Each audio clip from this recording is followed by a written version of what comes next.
Hi everyone, it's a pleasure to host the fourth edition of the Women Speaks series.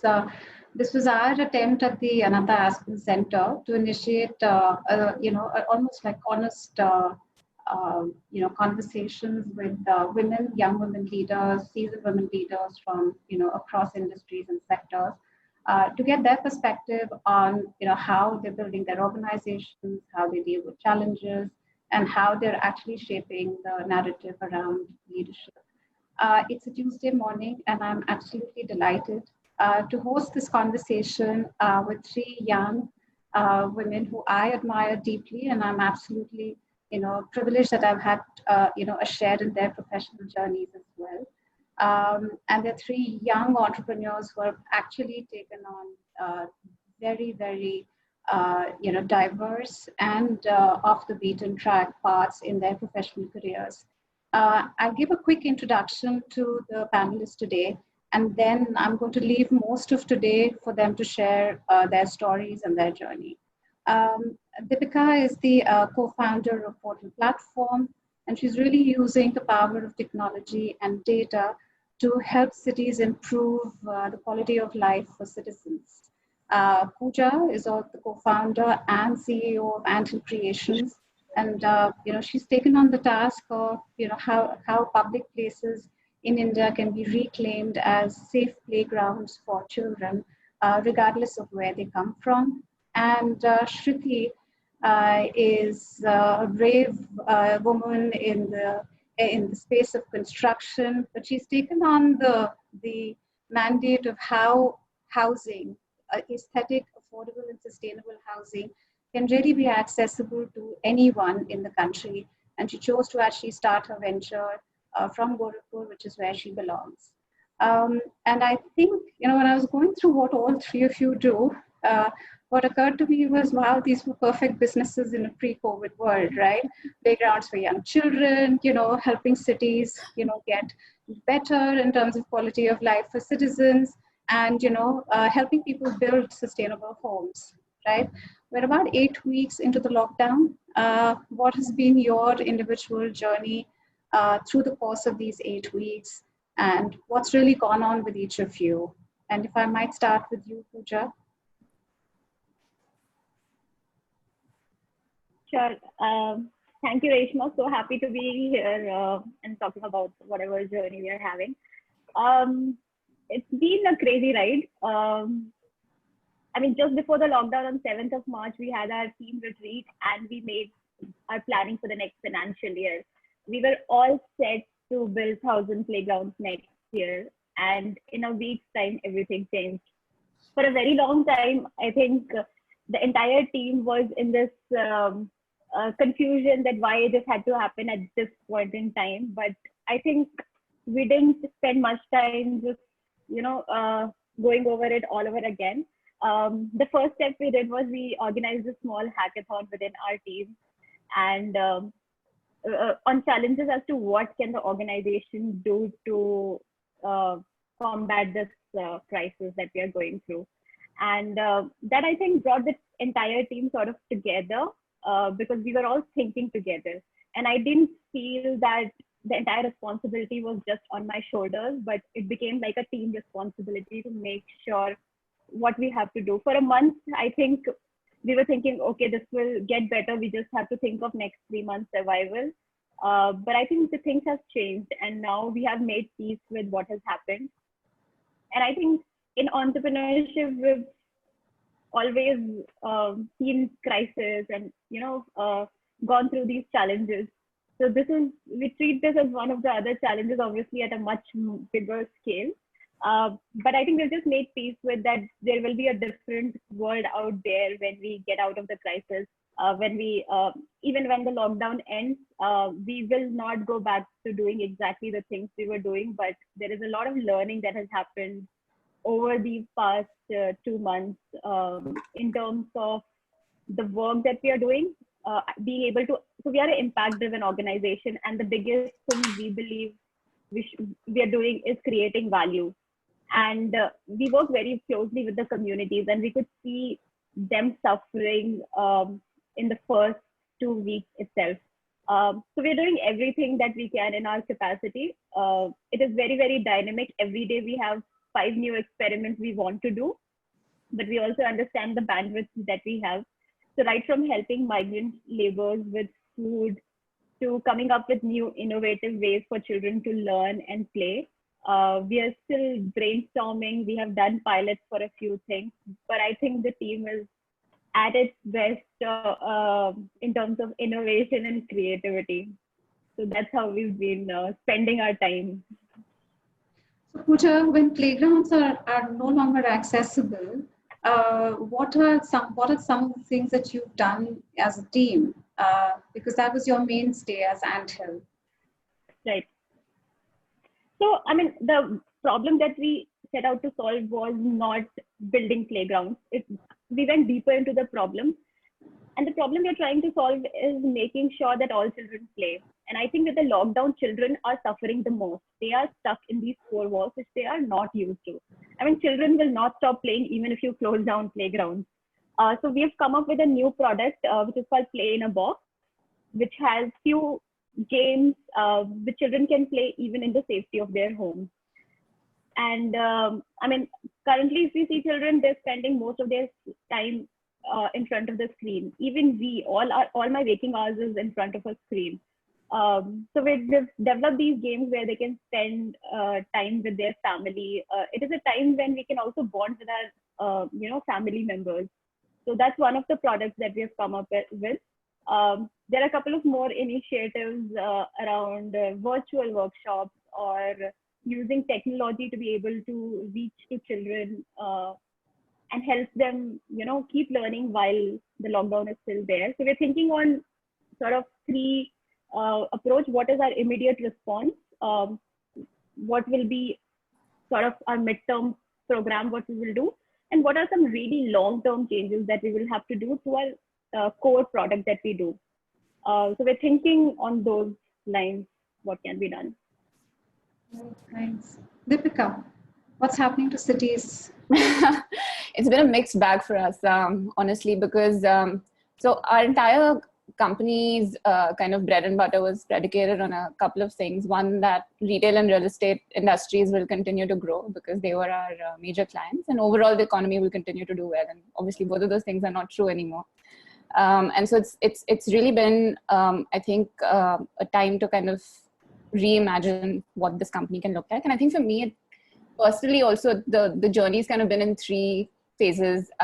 I managed to get stranded in Bangalore on a work trip. So a lot of this was kind of alone by myself in a room.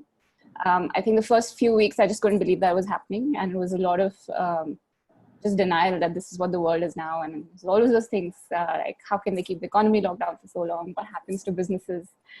And I think it's only after that after the first 2-3, I accept like reality now. And I just have to deal with what this is. We've started taking concrete steps towards pivoting our business towards industries that can still kind of afford to hire technology companies like us. I think it's also been personally for me a forced slowing down. I've not had to spend this much time only with myself and no other distractions in a very long time, since college, I think. And that's kind of forced me to have some hard conversations with myself about just doing things to take care of myself, eating clean, cooking my own food, not relying on takeout 3 times a day. Also making time for some things that I've always really enjoyed, history, learning new languages. I've spent some time learning a new alphabet that has no professional value at all. And it's just been fun to do things for myself. So I think that it started out badly and there was a time of denial and a lot of anger, but I think now it's kind of moving into acceptance, and I'm almost hoping that I get some clarity, some signals of what it can mean to thrive in this world, because I think what I'm doing now and what our company is doing now is still surviving. We haven't figured out how to thrive, and I think that that's the next step. SHRITI, this has been an interesting journey, right? From trying to solve the stubble problem for India to what we hear that you're trying to build a hospital and you might be putting the roof today. So what's happened in the last 8 weeks?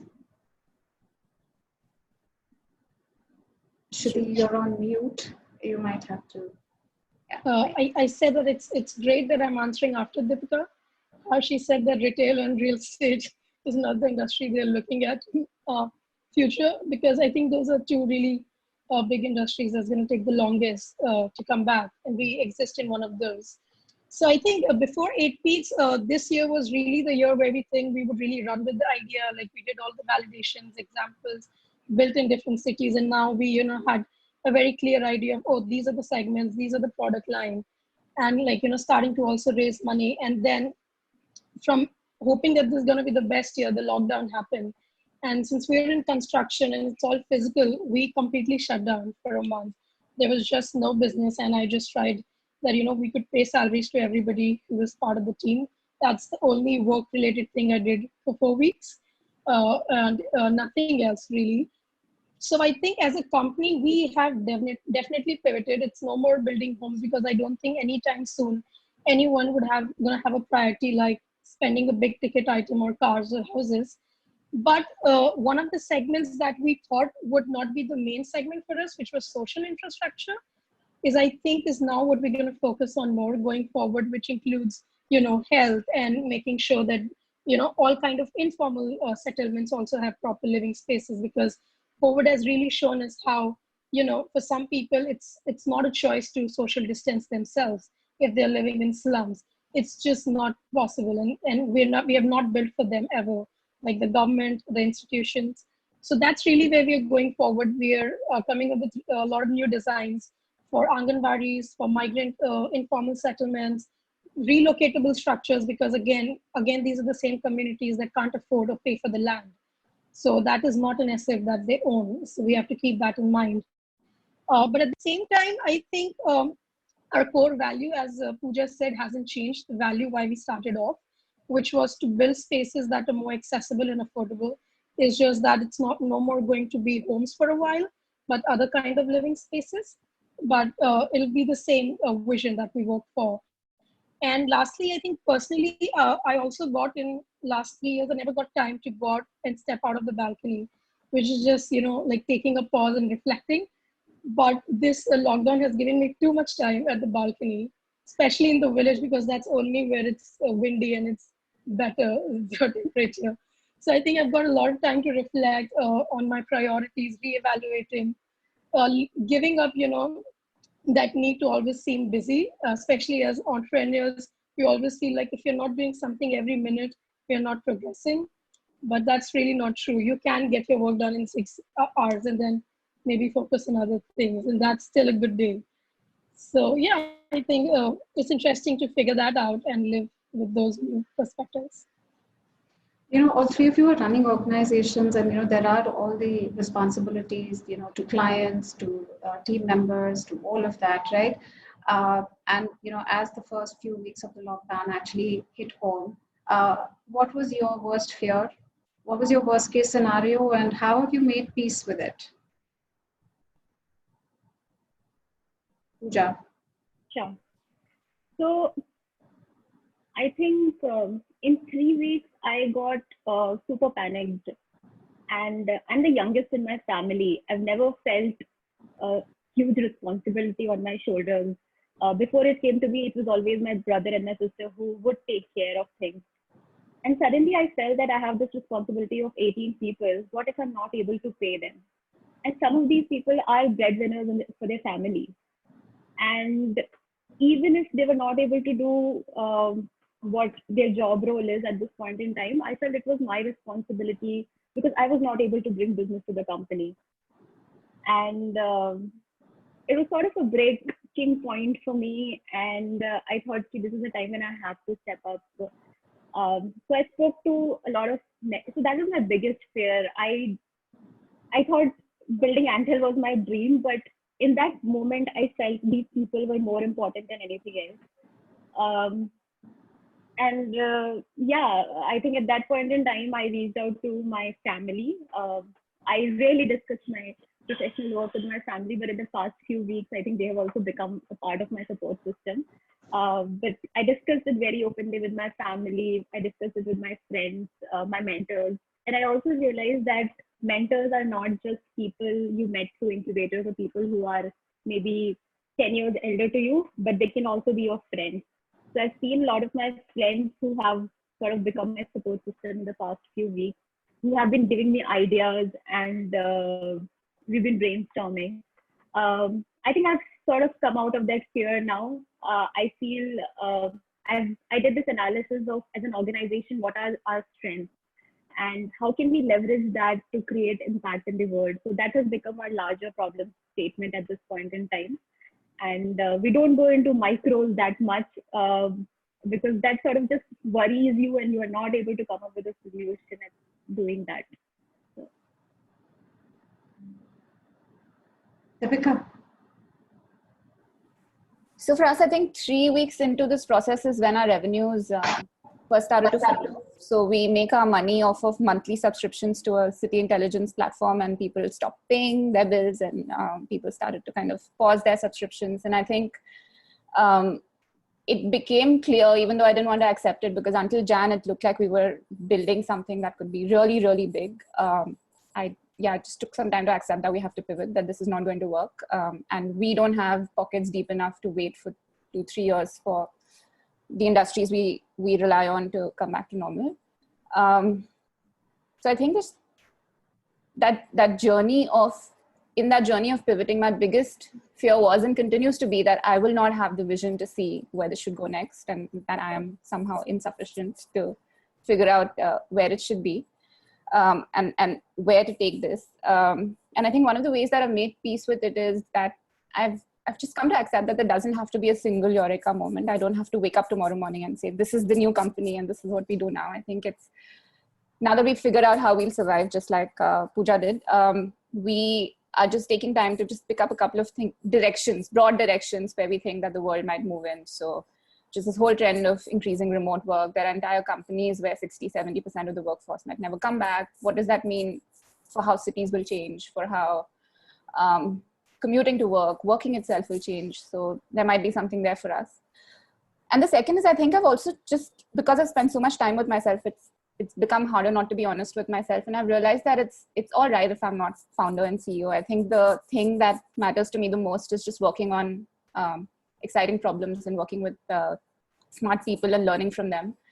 And if this doesn't work out and if I'm not able to steer it in the right direction, or if we're not able to do that, I think that's fine. We'll just join hands with someone who has that vision for now, and then we get another shot at it. I think sometimes in the startup world, there's just too much pressure to get it right the first time and, don't give up and all of that. And I think that this is something that you can take multiple shots at. So I'm also, somehow like getting rid of that fear has made me braver about the things that we can try, and getting rid of the fears also made me somehow want to fight harder for it. So I think it's both those things. Yeah. SHRITI. Yeah, so actually exactly 2 years, almost 2 years back when I started the company, and I was trying to have this inner dialogue as to, what, like a lot of people was telling me maybe it's not the smartest thing to do, and go back to the job after the fellowship. And I gave myself actually exactly 2 years, and I told myself this in 2018 in June, that you start doing this, and if in 2 years the idea makes no sense and the market forces don't respond, then you could always go back to doing something else, and it would be a learning curve at best. So I think the timing of COVID could never be better than this, because it's going to be 2 years this June. So I think if we survive this, then, I can go back to myself, and that dialogue that I had. And I think whether we pivot or we survive without pivoting, the point is if we could go through this, then I think it does say something. And I think it just reinstates the fact that we should continue doing this.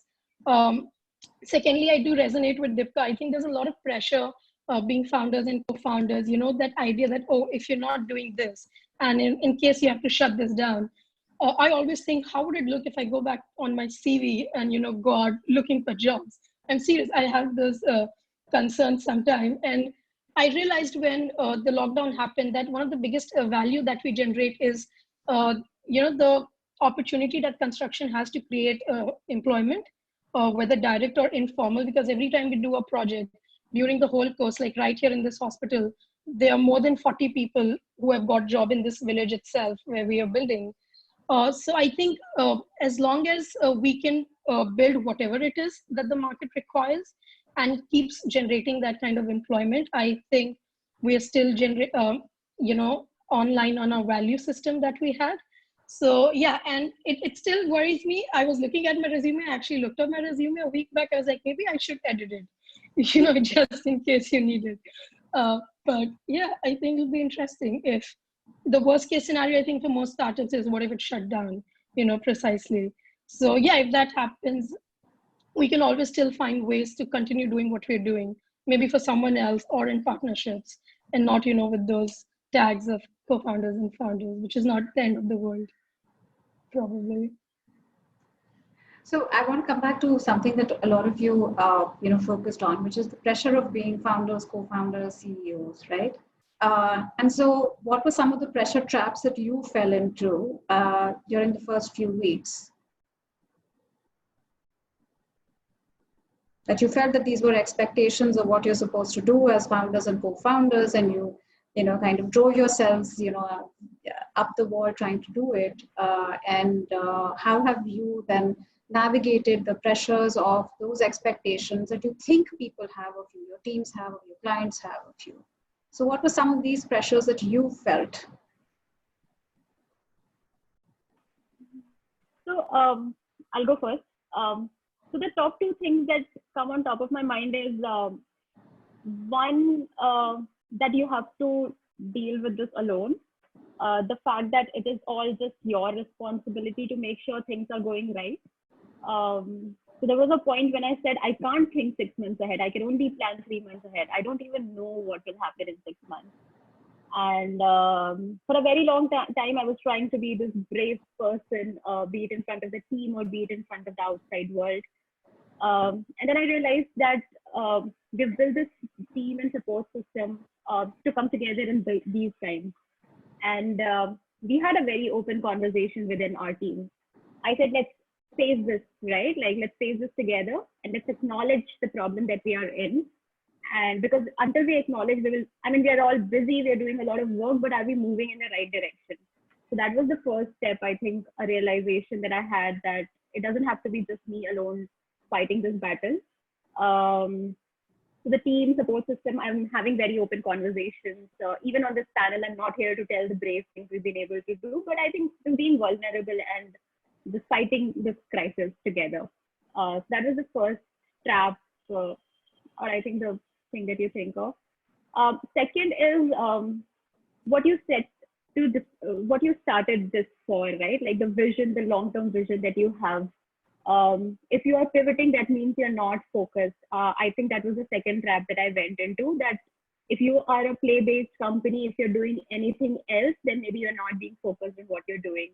So for a very long time, we were just thinking of solutions. How can we make playgrounds more safe? And of course, we will continue doing that, but we don't want to limit ourselves to that. The world has changed. People's behavior has changed. And with that, if we do not open up to understand what are the real problems in the society and set out to solve those problems, I think it's completely fine to pivot yourself, to find new purpose to work on. If our strength at this point in time is creativity and innovation and the team that we've built, I'm sure we can solve for other problems as well. So I think these are the two things that it took me a very long time to come out of these two things, being the founder. Yeah. DIPIKA. I can go next. I think the biggest pressure I felt was to somehow be right about what the future will look like. And this is even before we decided that we had to pivot. In general, I think Feb onwards, some of the markets that we were going to go into, like Southeast Asia, we could see that they were in trouble. I felt like our investor, my co-founders, everyone really was looking to me to somehow have answers about what the future will look like. And I think I continue to have a few ideas about what that is. So I think just that all my life I've been so certain about the kind of right ideas. I think that I like to be right about things. and I like to know things, and now I don't know any of it. And I think just that's been the hardest thing to deal with. And I think that the way that it's worked, I agree so much with what Pooja said. I think it's just been being honest with people and being vulnerable and saying that I don't know, and can we just survive these next 2-3 months and then see what will happen after that. And it's been a lot of asking for help, and help's come from such unexpected quarters for us. Some of our vendors have stopped billing us. They're working for us for free now. And friends and acquaintances have stepped up and given us like short-term tech gigs so that we can make salaries. And just this idea that you can ask for help and that's okay has also been something that's helped. Yeah. Shriti. Yeah, I think for me, two of the pressure traps were more personal than around the organization. So first was about, I had to just come to, as I said, that for the first 4 weeks, it was complete shutdown. There was just no work. The only thing I did was I checked our bank account and I was like, okay, these are X many months, I can pay all the team. So that's one thing I have to not worry about. And we have nothing to do other than that. So I think for me, and I was stuck with my parents in the lockdown. So there was no other team members. It was only me and my parents. And I realized that I didn't have any work to do. So for me as a founder to like be free was a big challenge.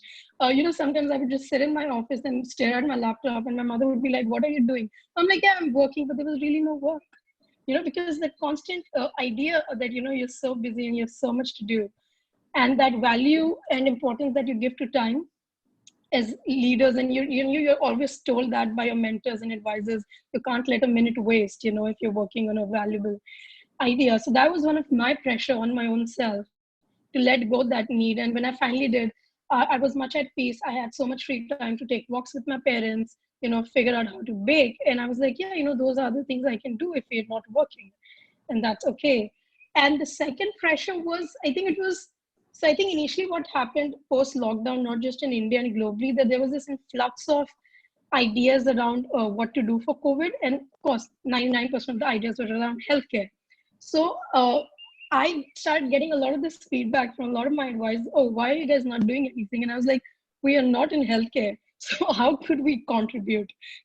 So the second pressure as a founder was to, that fear of missing out as to like, there's nothing you can add value to in this crisis, because that's what you keep telling your ego, that, you are problem solvers. And for a big chunk of time, I didn't felt there was anything I could add to solving the problem, until we realized that if everyone is providing for healthcare, there has to be infrastructure to put it in. And then we came up with ideas. So I think that was my biggest first 4 weeks pressure that I had to deal with.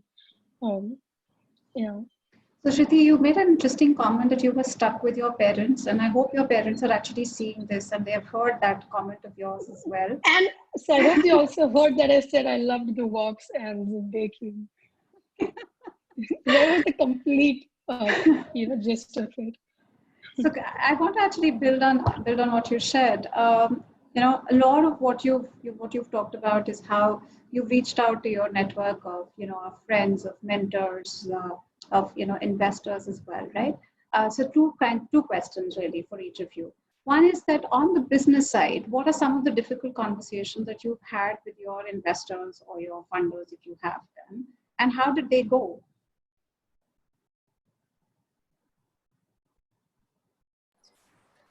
I can maybe go first. So we actually closed our investment round, the final tranche in Jan. And in March, we had to get on chat and emails and calls, etc., and say, hey, we're pivoting. But meanwhile, we've burned through a lot of the money that you gave us. So we don't know how we'll do it. I think it was a hard conversation, but what helped was that we went in with some ideas about what we're really good at as a team. And I think those fundamentals don't change. We're really good at building products. We're really good at automation and so on, and enterprise sales. And I think it helped to kind of lead with that and to remind our investor that we're still those same people. But at the same time, also be honest and say that we don't know what the future version of this business is going to be. but go in with like some thoughts, some ideas on broadly what directions seem promising to us. And I think more than anything else, just go in with an approach of what we were going to do. I think this is something that our investor said to us early on, which really stuck with me, which is that he doesn't place a bet on teams because of what they're doing today or because they have all the answers, but because they know how to solve problems. They know approaches to take when things get hard. And I think we were able to demonstrate that. So that made it a bit easier. I think honestly, for me, the hardest conversations were really with some of our vendors that we had to let go of.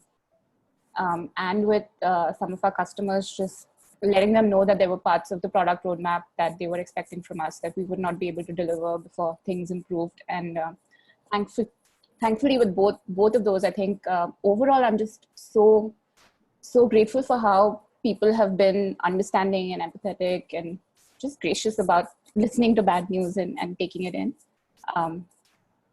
Yeah, but I think just knowing that the conversation was going to be hard and preparing for it before going in helped. Yeah. Yeah, any difficult conversations with funders, donors, clients? I mean, like Deepika said, we've had a lot of supportive clients, especially the ones that we had worked with. So even though 10% of the work was left, they immediately, transferred the entire money, which was very surprising because the entire industry is facing a cash flow problem. So the first response was very, very helpful, but I've had mixed response. A lot of the MOUs that we had signed haven't really moved forward because the clients are saying that anyway, nothing is happening on the ground. Why are you in hurry? Mm-hmm. But I also have to sustain the team. And I can't tell people to leave for 6 months and come back when things will be better, right? Like, so I feel it's been a mix. Some of the investors and clients have been super supportive and understanding. But with the clients where we had program funds, who were sort of giving us money to build these playgrounds or do a particular thing, since those operations have stopped, it's become a difficult conversation to make there, because if you're not creating value, how can you charge them? So that has been a little difficult for us. One thing that's very exciting is many of the clients that we have worked with are ready to sort of work with us. So a lot of new products and experiments that we are trying to do, we are building it with them. So we proposed the first set of idea. In fact, they only came up with a lot of, so we are speaking to a lot of CSR professionals and trying to understand what are they trying to do to make situations, make things better. In learning and education, what are the things they would look at going forward, be it from a school infrastructure point of view, when the schools reopen, or be it from a digital learning point of view. One of the things, in fact, one of the corporates suggested us, why don't you do virtual workshops around sustainability and play for our employees? So a lot of ideas have come from the clients as well. But overall, from a revenue point of view, I think it's been a tough time for us to navigate this entire thing. SHRITI. Yeah, so I think with investors, I just chose to not engage in any conversations. So we were deciding to, as I said, we were starting off to raise investment at the start of the year. And I had done all my homework and sort of those things, made my long list of investors in Excel. But then once the lockdown happened, I just thought that this is probably not the best time for us to raise investments, because we don't know where we are going, what customer segments we'll be addressing. And just for the sake of it, coming up with 3 or 5 year plan did not make sense to show it to, any kind of funder. With clients, of course, all our projects that were going on, we had to shut them down, and everyone was more than, nice about it. They understood, and they had given us advance, and I don't think any of them ever asked us to, return back money. They all are patient about whenever we can resume, we'll go back and build those spaces. The current project that we are doing, it was the first time that we asked for a percentage of advance that was more than we have ever did. And in construction, people actually used to giving as less as possible as the mobilization fees. But the organization that's paying for it actually didn't even try to negotiate. And they understood that right now, if we go out and we try to buy even a tiny thing like a screw from a vendor, because the supply chain is disrupted so much. Nobody is right now, in a position to give credit. Not because it's so risky right now that, especially if you're dealing with vendors for the first time and we are building for the first time in this region, I just knew probably I have to pay everyone upfront 100% to get anything to the site other than our own materials. So the funders were more than understanding. They gave the advance that we asked for so that we could build. And all the payments have been on time since the first day we got here. So I think it was very interesting to see how post-COVID, people have become more compassionate, especially in the business world where you're not used to seeing that. It's all about, efficiency and cost cutting and, squeezing as much as you can from everybody while doing business. So that was fresh to see that happening. And I hope that continues. It's not just a phase till lockdown. I hope we could all continue to, behave this way as enterprises and people. So that brings me back to a question that we probably had in a lot of our sessions. It's the assumptions that we keep making about how human beings, how we are as human beings, right? And a lot of you have shared. I mean, most of your experiences actually tend to be on the positive, and yet what we get to see and hear on an everyday basis is, it's basically a long story of human apathy, right? I'm going to bring you back to a question that someone in the audience has asked, right? How have you made the most of the lockdown situation positively in your business? I think what a lot of people, and I'm reading some of the comments, they're struck by the fact that you're saying, we're talking about, creating, solving problems that we probably did not think of solving before, staying true to our values, getting the support that we expect and did not expect, from our networks, from our funders, from our clients, right? It seems like highly unusual in the kind of narrative that we get to hear about the crisis at large. But how have you made the best of this crisis? What part of this would you like to continue? Okay, so I'll go first. So we do these daily conversations with our team around this topic, spend some time doing it. And I think one of the things is, like, be it small or big industries, everyone had come to zero because of this entire lockdown. I wouldn't say zero, but like have sort of like come to sort of, they have to start from the scratch in a lot of things.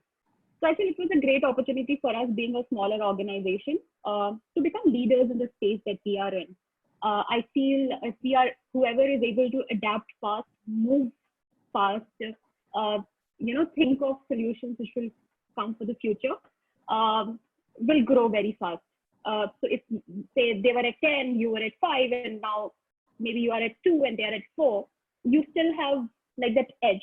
So not taking everything in a negative way, but looking this as an opportunity for you to sort of post-lockdown grow as an organization. So we've been thinking on what we can do in terms of, so we research a lot in our own space as to what is happening in the world, what has happened in some of the countries who've been able to control the spread of COVID, and how have they dealt with this entire thing. So we're trying to be very proactive in terms of that.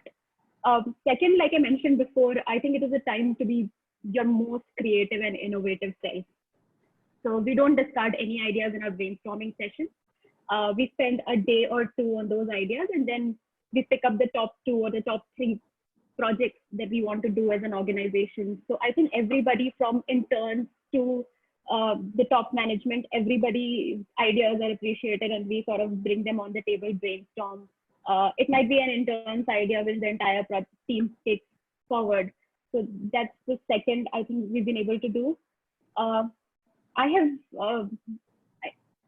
think as an organization, I think the team has sort of come together, and I've never seen team working so collaboratively without me putting an effort, or we are saying that we are all working virtually, so there is little sort of team bonding happening. I saw something opposite here, or it may be, like in times of crisis, people come together. So I would want that to continue even after the lockdown. And like Shriti mentioned, we've been able to see some of the compassionate sides of industries, of people. I think that's how the world should be. Like, we should be competitive and yet compassionate.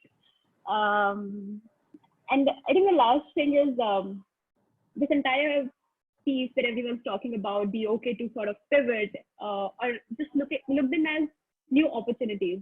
So we've been we've tried to be very, very focused on what we are doing, and maybe we've not been able to look at opportunities that we had the capability to do. So being just open to those ideas and try those new things, sort of an opportunity for you to diversify as an organization. And I'm talking a lot more from an organizational perspective, because that has been my biggest challenge in the past 2 months. So these are the few things I feel.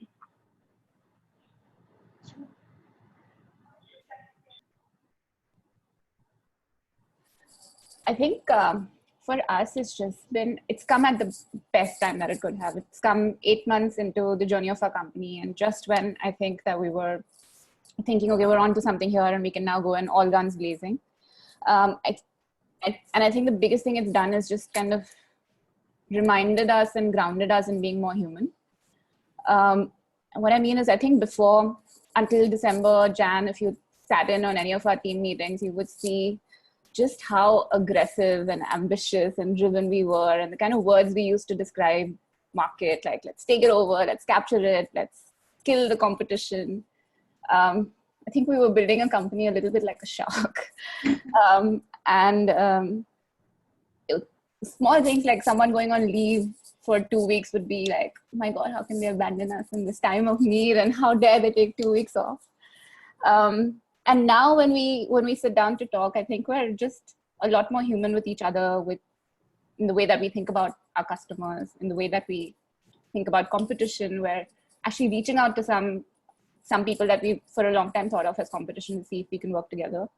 And just the smallest of things, like 3-4 days back, we were at a meeting where my CTO just kind of threw this question out during the check-in saying, how is your mental health? And I think in December, we would have laughed at anyone who had asked that question, but it was just such a moment of vulnerability for the entire team to say, yeah, we're struggling, and we're not as productive as we were before, and things are hard and all of that. And I think it's just been a great reminder that as we build it this time, we have to make sure that we don't lose in the process of growing quickly and growing fast and growing to be really big, we don't lose what it means to be human, what it means to connect with each other. Because I think the lockdown has shown us anything, it is that's what we miss the most, right? The connections are what we miss the most. So I think, I'm really kind of hoping that we don't forget that again as we start.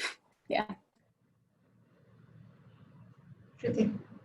Yeah, I'll actually use this phrase that a fellow Aspen member said in one of the sessions we had before, that, COVID has really shown us that we don't need unicorns anymore. What we need is rhinos. And what he meant with that, and I think that was one of the best takeaways from that session for me, was that, enterprises that don't really have that hockey stick growth anymore, but are the ones that are, slow in terms of growth, but their fundamentals are really strong. They're very clear as to why they're doing something and not just being driven by where the money is coming from. I think are the companies that are going to survive this for the long run, even if they have like a lot of issues during the short-term period. So I think one of the things that we did positively as a company was that we stick to those gut values. Like I remember just before the lockdown happened, I was going through this biggest debate with a lot of my team members and advisors that, should we just be a product company or a product plus service company? And everyone thought there's so much scale in just being a product company. And COVID showed us that when these funders and hospitals reach out to a lot of building product companies to build for them, they had to unfortunately say no, because even if they had the product in the stock, they had nobody to go build it because they never built that network, right? And which gave us opportunity, just being such a young startup, to take up such a big project because we had that network. Because for the whole year, as we always did all turnkey projects, so every time we met a new carpenter or a welder, it was a small thing, but we would write down the numbers and addresses before we left that site, and we just have that database. And so now when we were once we got to Bihar, and we just got back to that list and we're like, oh, we worked with this person. He was in Bihar or Haryana, but if he was from Bihar, maybe he's stuck in his village right now. And we made a call and he was, and they were willing to come and work. And that's how a lot of people who are right now at the site is how we got them. So I think, and so it made me more sure of, the model that we were going for, instead of just pivoting it for the sake of scale or, oh, that's how we can sooner raise money. So yeah, I think we never really thought we want to be unicorns, but now more so ever, I don't think we would ever have that obsession about, or, envy if someone is, but, continue in the way that we are as a company and really build on, as Dipika said, those connections, making sure like we will be more sure of always paying laborers on time and every day, because that is what helps them to pick up our call in a crisis like this and travel and be willing to work, because they know this is a company that would not go back on, not paying after we get there. So I think those are the long-term relation that we are forming in the industry and in the space with, so many informal workers who have no security. If you can provide them security in this situation, I think even if I call them 3 years later, I think that's when I know they'll pick us our call and would still be willing to work with us. So if you were having this conversation a year from today, COVID is behind us, do you see yourself saying, I'm thankful for the COVID-19 crisis?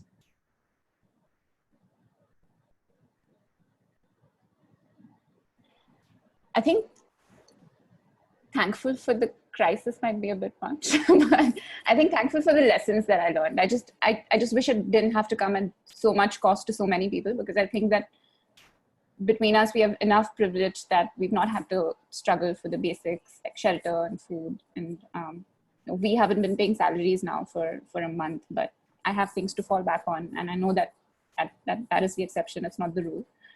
So not this, but I think I'm definitely grateful for the lessons that I've learned, for the kind of, like I said, the forced slowing down, because I don't think anything else would have made me, anything that was not of this magnitude would have made me question so many things that I always assumed were true.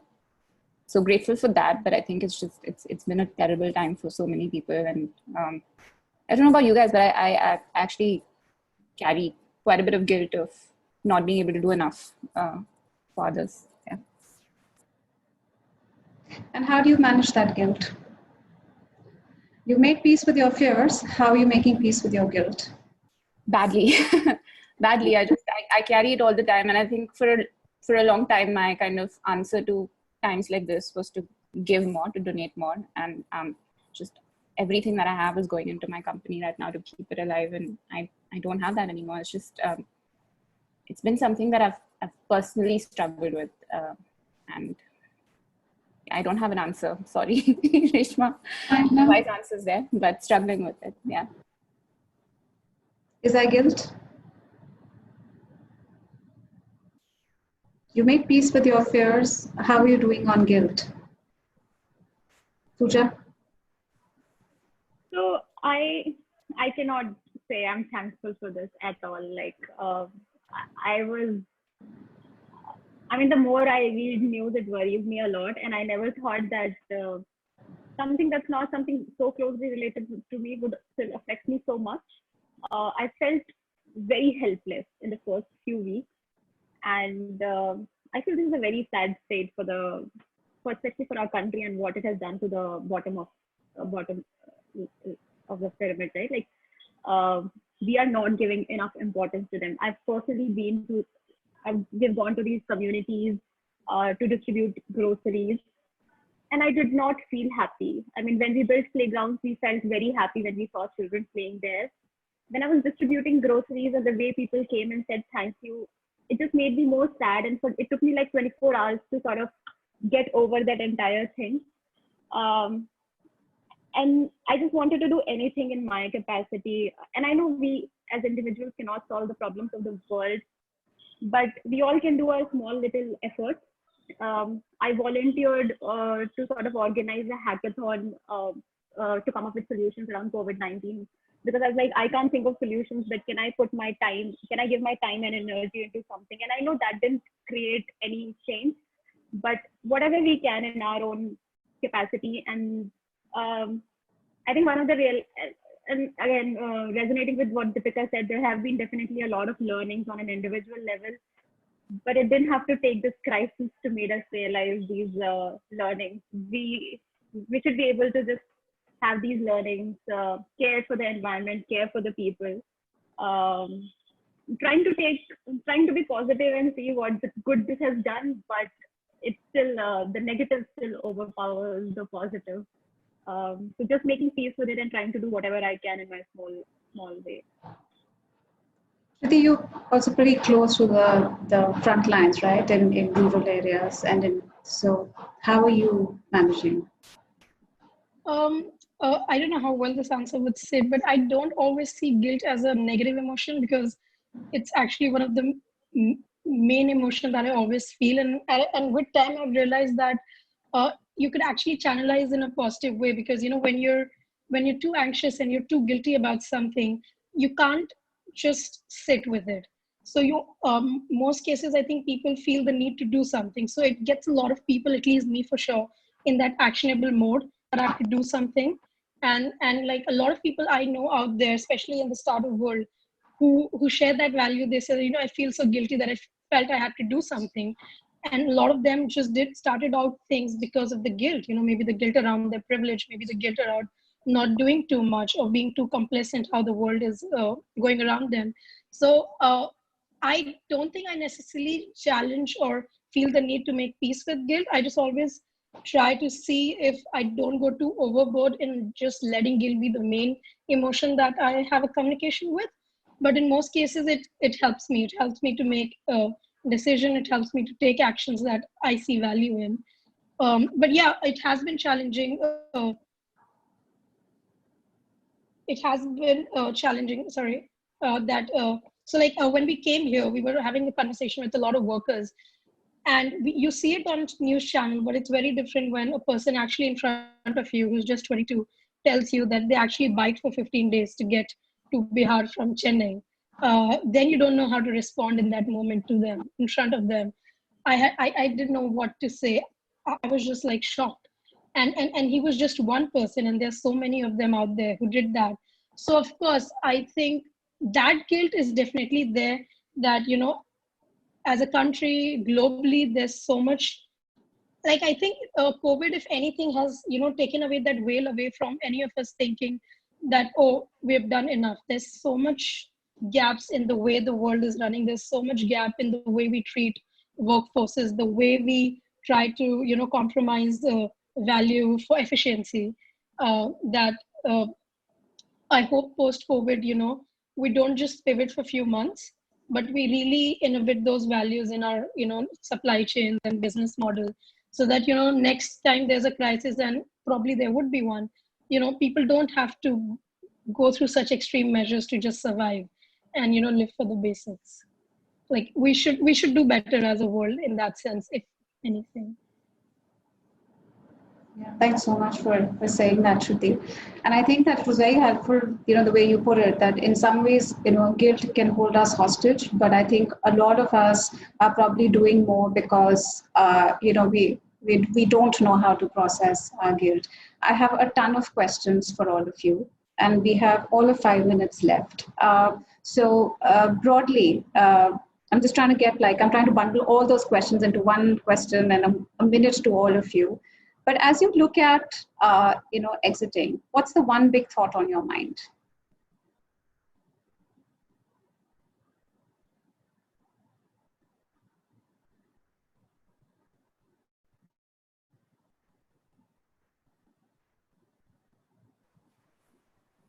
I think for me, a theme that stayed with me for a while now, because I've been trying to see what it looks like to survive in this context, but to thrive in it. And I think that theme is reimagination. I think we'll have to reimagine a lot of what we know to be true about the world, what work looks like, what commuting looks like, what leisure looks like, what connections look like.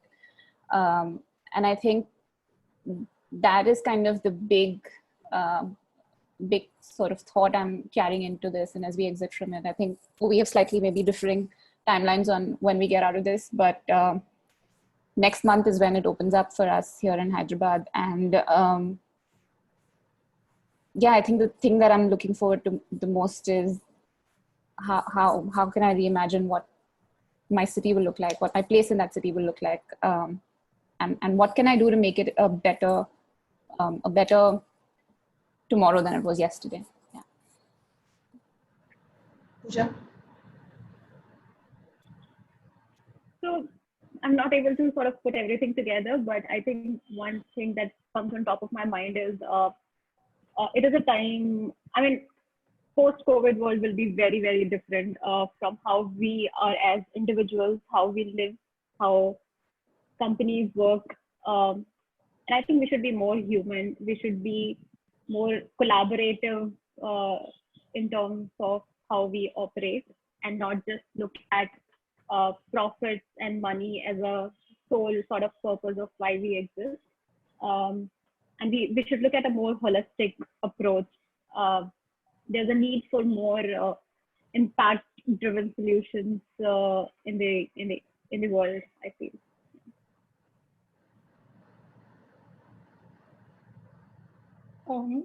I think for me, the one word would be, like, if I try to sum it up, would be resilience.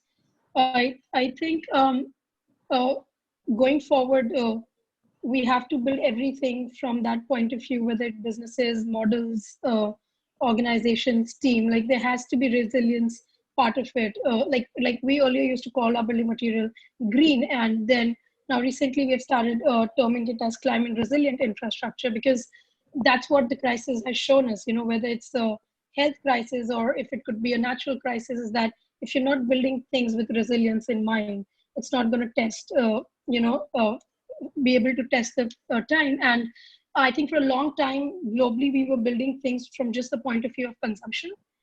And that cannot be the norm anymore. Whether it's a slow model going forward, but it has to have more resilience in it in all sense. So I think that would be my key takeaway. Thanks so much. And it's a really interesting way that you kind of summed it up with one word, Shriti, because I think that if there was one value that I would see in all three of you, is that how incredibly resilient, you've been through this period. And I think that, we're talking about coming back to basics, right? Being human, connecting with each other in a way which is compassionate, collaborate and yet compete. It's actually possible, grow and do well, but not at the cost of someone else. And I think that, while a lot of these conversations may seem a little, out there, but I felt that this was very real in the way we've talked about the issues that we see, in our own organizations.